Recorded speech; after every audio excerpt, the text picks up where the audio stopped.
Oh my goodness, Westbrook stans are funny people, bro. Westbrook stans are funny people. I don't remember the last time I seriously had a Westbrook take, the last time I really tweeted about Westbrook or made a video about Westbrook when there wasn't some news about him, right? Like when Lillard snatched his soul, of course, that was definitely video worthy, but I don't remember, aside from that, just unnecessarily ever coming from Westbrook. And he gets traded tonight. I say one thing partly as a joke, and the stands are all out. We know you don't like him, Dom. We know you don't like him. Just go.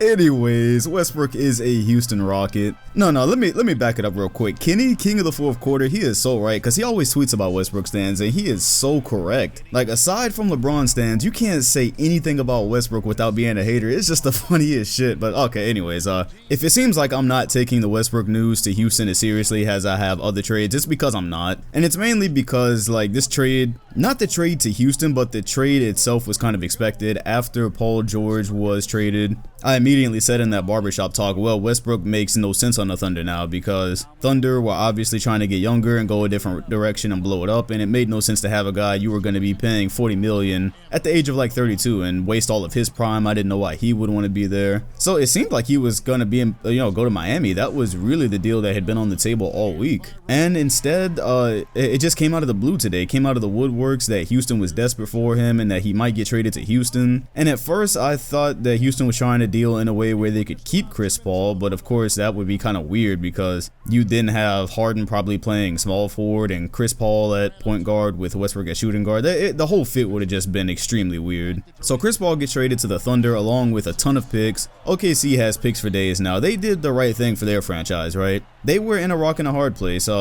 Well, kind of, right? Because once Golden State broke up, you kind of looked at OKC and said, okay, can this roster get through the West? Because now there's no Golden State roadblock. But then, of course, there's the fact that they never got to Golden State. They were getting outed in the first round by other teams who have now gotten better. Well, the Jazz got better. The Blazers, whatever. But the fact that they didn't beat the Blazers last year either is like, okay, this team doesn't have a lot of moves they can make with money. There's not a lot they can do for Westbrook and George, so they just decided to blow it up after George asked for the trade. So Westbrook in Houston, yeah, obviously Westbrook and Harden are now reunited, have not played together since 2012, and they're obviously much different players since then. Harden has taken on more of the point guard role, became a superstar because he was not the same player in OKC. If you weren't watching OKC back then and you see Harden, Durant, and Westbrook, don't be confused. Harden was nothing like he is today. And of course, Westbrook evolved quite a bit too, maybe not in the ways that people had hoped. And this is going to be really interesting to see how this works. Obviously, the low-hanging fruit is that we just got past the season where we even questioned Harden's fit with Chris Paul, because we watch Houston's offense, we watch the insane amount of time that Harden has the ball and then he steps back into a three. And now you wonder, well, how does Westbrook fit into that? Because Westbrook isn't even a great three-point shooter. So it's not like he's going to be standing around. Like, let's talk about the first thing. Again, he's not a great shooter. But then there's the fact that he's also not the type of player you imagine not having the ball a lot. Like, do you imagine Russell Westbrook just kind of like standing around while Harden dribbles and then steps back? I doubt it, right? Maybe it's going to be a different type of offense. See, the thing when Chris Paul first went to Houston, what he had said was he was looking forward to not have to pound the ball the whole time and not to have the ball as much as he had it previously in his career, because he knew he was getting older. So that kind of made sense for his fit with Houston, because he could do that as need be, and he could also shoot better than Westbrook as well. He could shoot the ball. So you now swap that out for Westbrook. I mean, one of the cool parts about it, I guess, is that just like how in 2017 you always either had Chris Paul and Harden on the floor, or you had one or the other on the floor, well, at least you get to do that with a younger,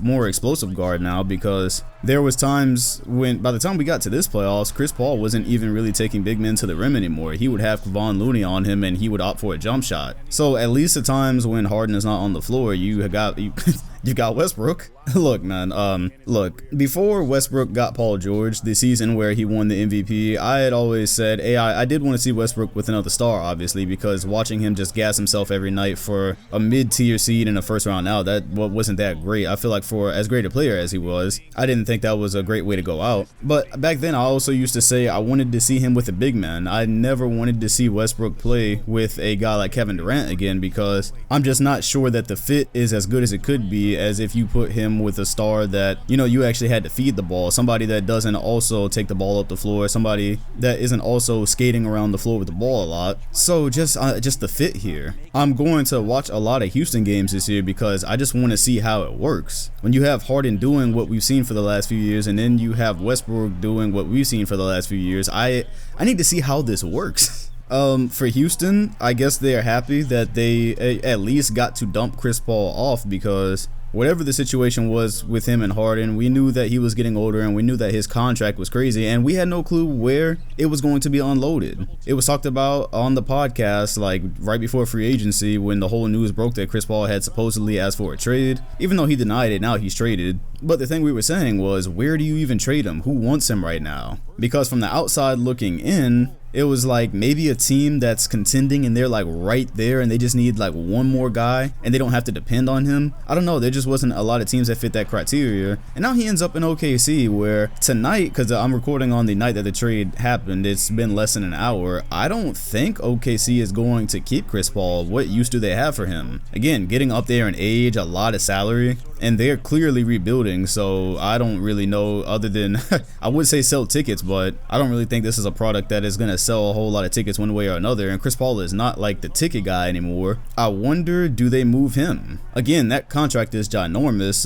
Do they do buyouts with contracts that big? Is there a way to negotiate that? Is there a way that he becomes a free agent and possibly ends up on the Lakers? Now that would be some shit, wouldn't it? Put him on a team with LeBron James and Anthony Davis where you don't need him to be the Chris Paul of old, and now things get really interesting. I'm just throwing things out there. I have no clue how any of this works here. I'm just throwing it out there because I don't think by the time the season starts we're actually going to see him play for OKC. That just doesn't seem like it makes a lot of sense. It seems more like they, like the OKC Thunder took him on just for the money aspect, for the contract aspect, to make the trade work. But of course they got all the other picks. That's what they were really after.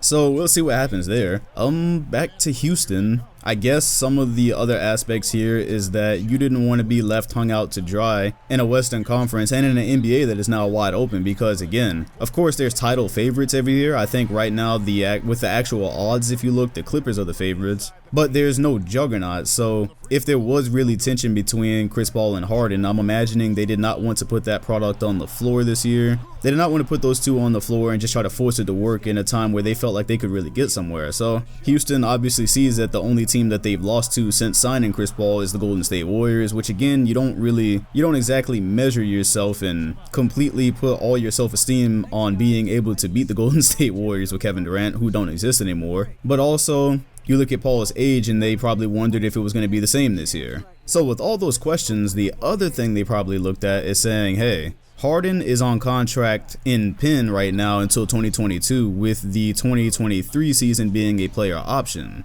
Now, we know with the way the NBA works today, especially a superstar player can kind of be a free agent when he wants. So if you're Houston, you do everything you can to keep Harden happy. You don't want to get to like 2021 and there's already rumblings if you know they've continued to lose and that Chris Paul contract has really messed things up. You don't want there to start being rumblings about, oh, Harden may want out, he's looking at this. Now you're worried about possible free agency or if he's going to request a trade first. They didn't get any better this summer. I remember talking in the free agency episode on the podcast, they were one of the teams that hadn't really done much to their roster. So it seems like this was their power move. This was their way to shake things up now and to try to avoid a potential James Harden problem in the future, because now him and Russ, they can play together for the next few years and you can try things with the roster. They're already familiar with each other. Hey man, look, I'm trying to come up with anything I can to make this work, because on the floor, I have to watch it. I have to watch it and see how it's going to work. I don't want to say, oh, this has no chance of working and then all of a sudden they're in the finals next year, because we know the Dom curse is a thing. I'm just trying to come up with conceivable reasons why this happened. If you go back into the early 2019 season, you guys remember the the classic game between Westbrook or the Thunder and the Spurs earlier this season. For the Westbrook stands that think I just have a vendetta for him, I'm one of the only people who said I believed he could be a championship point guard after,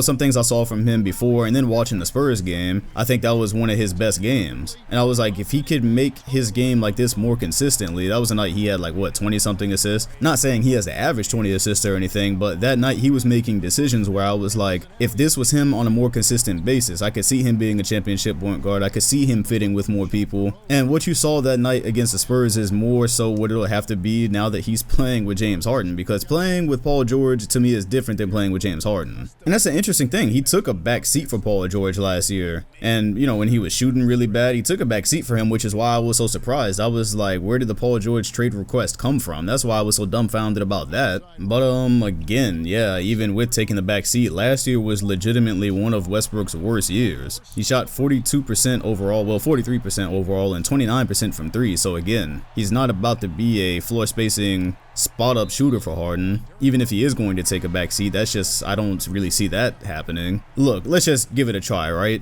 We all got our jokes off. Of course, I got my jokes off. Everyone's got their jokes about Westbrook and Harden playing together, just naturally because of what we've seen for the last few years. But let's just see it on the floor. Let's see what their new game plan is. Let's see the type of offense they run. Let's see how Westbrook handles it. Let's just watch, because this is going to be a really exciting season from so many standpoints, from the competition and from things like this. So there is my Westbrook to Houston Barbershop talk. I actually had another video planned for today. I had already done it. You know how much I've done today? I did the GTA San Andreas playthrough on the other channel. I did a video for this channel that was going to be posted today, and then this happened, so I guess I'll post that tomorrow. It's about 2K20, so be prepared for that. Anyways, if you enjoyed this video, hit the like button, comment, and sub. If you are an overly sensitive Westbrook stan for absolutely no reason, feel free to press the dislike button to appease yourselves. And hit the bell next to my name if you want notifications the next time I mention Westbrook in any way, shape, or form and you want to call it hating. Thanks for watching, and I'll see you all on the next one.